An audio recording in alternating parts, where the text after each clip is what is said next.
Hello everyone, in this video I'm going to show you how to change your password in Slack. So first of all, open up the app. Now once you're in the app, click on your profile picture at the top right.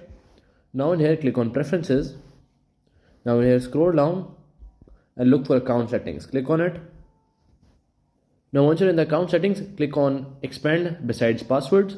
Click on it. Now after that, this pop-up will show up. Now in here, you have to type in the current Slack password, and in here type in the new password that you want, and after that click on save password and your Slack password would be changed. So that is how you can change your password in Slack. Hello everyone, in this video I'm going to show you how to change your password in Slack.